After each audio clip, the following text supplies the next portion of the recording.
Hi everyone, I'm here with the latest edition of my video on the latest grants that I think could be helpful to you, whether you're a charity or a business. This edition will start off a little bit differently because I'm going to talk through what I think are the 10 key points that came out of the budget last week from Chancellor Rishi Sunak. I thought it would be useful, depending on whether you're a business or a charity, to have these highlighted to you. I will also highlight a number of grants that you'll find on the FCS website. So I'll start first of all by sharing my screen with you, just so I can talk you through these key points. Okay, as many of you I'm sure will be aware, the furlough scheme has been extended until the end of September, and government will continue to pay 80% of employees' wages for the hours that they can't work. Good news also for the self-employed, hopefully here, with support extended until September. And more self-employed people will be eligible for help as access to the grant funding schemes has been widened, which is really good news. I'll just scroll down here. I'm going to go to the health and education section. 19 million pounds for domestic violence programmes has been ring-fenced, and also here you'll see 10 million pounds to support armed forces veterans with mental health needs. So again, hopefully this will be relevant to a number of the communities that have signed up to receive our bulletins. With regards to arts and sport, £400 million has been put aside to help open the museums, galleries and public space within England. And here you can see £25 million for grassroots football. Okay, just moving further down. Here, incentives for firms to take on apprentices will rise to £3,000, and there is another £126 million for traineeships. Business rates holidays for firms in England to continue until June.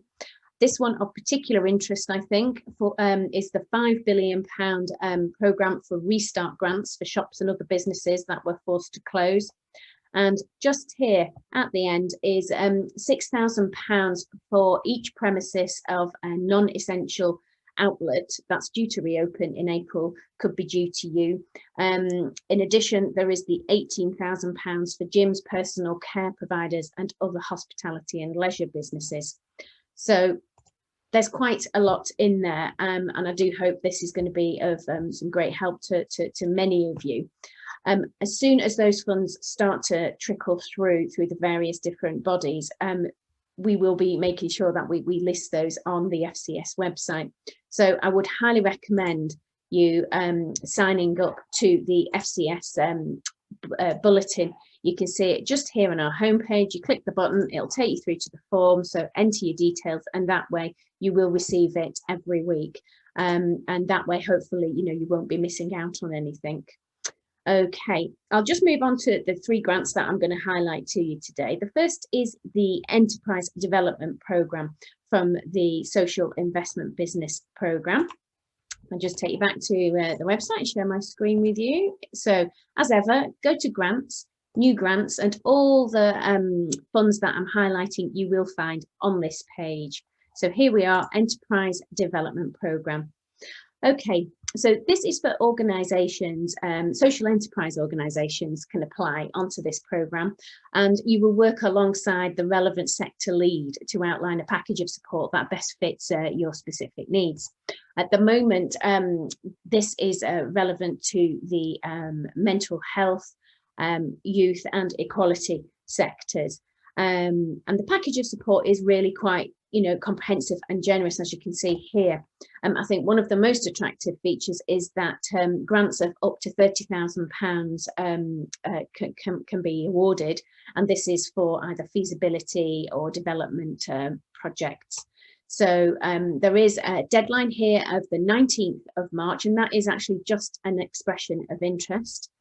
So there's a little bit of time to think about that one. The next one I'm going to highlight here is the Lloyd's Bank Foundation. And this is a fund where you can apply at any time and up to £50,000 limit. It's for small and local charities in England and Wales, helping people overcome complex social issues. And as it says here, it's for unrestricted grants of £50,000.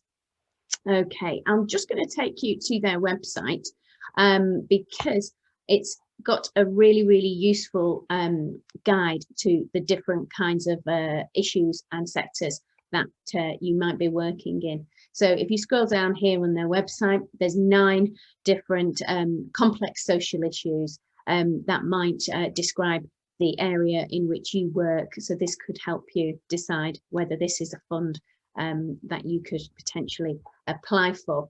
Also worth noting here is that there is a Q&A webinar on the 30th of March, and if you go to our website you can sign up for that one. So hopefully that's of interest. And the final thing I will point out is we've got quite a few grants on the website, very much focused on community programs at the minute. So if I just take you to those, you'll get a sense of what's out there at the moment. So here we've got the Community COVID-19 Response Fund for organisations within the Sheffield City region. Also relevant to that particular area is the South Yorkshire Community Grants Programme, and here is the Community Business Renewal Fund. So there's quite a lot going on at the moment. It's quite nice to see that it feels like funding is starting to flood through a little bit more quickly at the minute. So next week it will be a bulletin that will be arriving in your inbox. So don't forget, sign up to the grants bulletin on our website, and that way you're hopefully not going to miss any of these opportunities. Thanks very much.